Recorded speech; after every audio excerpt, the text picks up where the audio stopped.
Yes, I'm King Genius. Bana, ngoja nikupe password. This is Dar es Salaam. Ladies and gentlemen, welcome to Dar es Salaam City. Ya mtoto kachukuliwa kenda kakatwa. Zamartaba. Karibu tena msikilizaji na mtazamaji wa simulizi hii inayofichua lile giza nene lililojificha nyuma ya taa za rangi za jiji la Dar es Salaam. Kabla hatujazama kwenye lindi la siri za leo, na kuomba usubscribe, ulike na ushare simulizi hii. Hakikisha unatazama mpaka nukta ya mwisho, maana hapa ndipo tunapopasua jipu la ukweli mchungu unaogopesha wengi.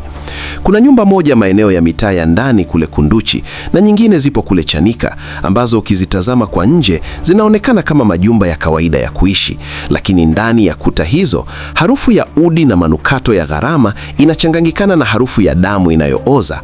Episodi hii ya 4 inakwenda kukupitisha kwenye siri za nyumba za waganga na masharti ya utajiri. Hapa ndipo utajifunza kuwa baadhi ya matajiri unaowaona wakimwaga mamilioni kwenye kumbi za starehe maeneo ya Masaki na Sinza hawajapata pesa hizo kwa biashara ya halali, wamezipata kwa kuuza uhai wa watu wao wa karibu. Katika jiji hili, utajiri mwingine una masharti ya damu na bei yake ni mwanao, mkeo au mzazi wako. Kabla hatujaingia kwenye undani wa mambo haya ya kutisha, kwa yoyote anayeguswa na juhudi hizi za kusema ukweli huu na kusaidia jamii, unaweza kuchangia chochote kupitia namba ya M-Pesa 0763003750. Michango yako inakwenda moja kwa moja kusaidia watoto mayatima watatu ninaowalea hapa jijini, na lengo langu ni kufikia mayatima wengi zaidi kupitia mauzo na msaada wa simulizi hizi za kweli. Asante sana kwa moyo wako wa upendo. Dar es Salaam ina mtandao wa siri wa waganga wa kienyeji ambao hawakai kwenye vibanda vya udongo. Hawa wanakaa kwenye apartments za kifahari na wanatembelewa na watu wenye vyeo vikubwa, wafanyabiashara maarufu na wasanii wa kizazi kipya. Hapa ndipo dhana ya kuzindika biashara inapogeuka kuwa mauaji ya siri. Kuna mfumo unaitwa chuma ulete wa kidigitali. Hii ni hali ambapo mfanyabiashara anapewa sharti la kutoa kafara ya mtu wake wa karibu ili apate mvuto wa wateja. Unajiuliza kwa nini duka fulani Kariakoo lina wateja wengi kupitiliza huku maduka ya jirani yakiwa matupu? Mara nyingi siri ipo chini ya sakafu la duka hilo. Kuna kisa cha kweli cha kijana mmoja aliyekuwa anafanya kazi ya udereva kwa tajiri mmoja mkubwa sana wa usafirishaji. Siku moja alipewa kazi ya kupeleka sanduku la mbao kule maeneo ya mapori ya nje kidogo ya jiji, mwelekeo wa kuelekea Bagamoyo. Njiani gari lilipata pancha, na wakati anatafuta jeki, sanduku lile lilidondoka na kupasuka kidogo. Alichokiona ndani kilimfanya akimbie na kuacha gari. Kulikuwa na kichwa cha binadamu kilichopakwa rangi nyekundu na kijani, kikiwa kimezungushiwa noti mpya za shilingi 10,000. Kijana yule alipopiga ripoti polisi, aliambiwa akae kimya kama anapenda maisha yake. Wiki 2 baadaye alipata ajali mbaya ya kugongwa na gari lisilojulikana akivuka barabara. Huu ndio ukweli wa Dar es Salaam. Kuna vilinge vya Oyster Bay ambavyo hufanya kazi usiku wa manane. Waganga hawa wanatoka nchi jirani kama Nigeria, Kongo na Malawi, na wanakuja kwa vibali maalum kama washauri wa biashara. Masharti yao ni magumu. Ili uweze kupata kandarasi kubwa ya serikali au ili ushinde kesi kubwa ya ufisadi, unapaswa kutoa sadaka ya uhai. Hii ndiyo maana utaona ghafla familia ya tajiri fulani inapata pigo, mara mtoto wa kwanza amekufa kwa ajali, mara mke amepata kiharusi cha ghafla. Mtaani watu wanasema ni mapenzi ya Mungu, lakini huku mjini Dar es Salaam tunajua ni malipo ya utajiri. Siri nyingine itayotisha ni ile ya mazindiko ya majengo marefu.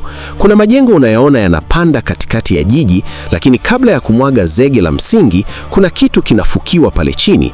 Inasemekana kuna baadhi ya majengo ambayo msingi wake ulichanganywa na damu ya binadamu ili majengo hayo yawe na mvuto na wapangaji wasihame. Huu ni ushirikina wa kiwango cha juu unaofanywa na watu wenye elimu zao kubwa, wakiwemo wahindisi na wamiliki wa makampuni makubwa. Hata kwenye michezo michezo na siasa, mambo ni yale yale. Klabu kubwa za mpira wa miguu hapa jijini zina bajeti maalum kwa ajili ya mambo ya nje. Hii si hadithi. Kuna watu kazi yao ni kulala makaburini siku 2 kabla ya mechi kubwa, dabi. Wanachukua udongo wa makaburi na kuumwaga kwenye milango ya kuingilia uwanjani. Hii ndiyo Dar es Salaam, jiji ambalo akili ya darasani inaishia pale inapokutana na nguvu ya giza inayotawala mifumo ya utajiri. Tunapomaliza episodi hii ya 4, nataka ukae ukijua kuwa sio kila gari la kifahari unaloliona barabarani limepatikana kwa jasho la halali. Mengi yamepatikana kwa machozi ya wajane na damu ya mayatima. Jiji hili ni mdomo wa mamba, linaonekana limetulia majini, lakini likikukamata halikuachi. Usiache kufuatilia episodi ya 5 ambapo tutaingia kwenye siri za vyumba vya maiti na biashara ya sanda. Nini kinatokea usiku kwenye mochuari za jiji? Hapo ndipo utajua kuwa hata ukifaa bado mwili wako unaweza kuwa bidhaa. Kumbuka kusubscribe, kulike na kushare video hii ili ukweli uendelee kuwekwa wazi. Kama umeguswa na simulizi hii na unataka kusaidia watoto mayatima ninaowalea hapa, namba ni M-Pesa 0763003750. Kila msaada wako ni matumaini mapya kwa watoto hawa. Tukutane kwenye episodi inayofuata hapa hapa ambapo ukweli hauna kificho.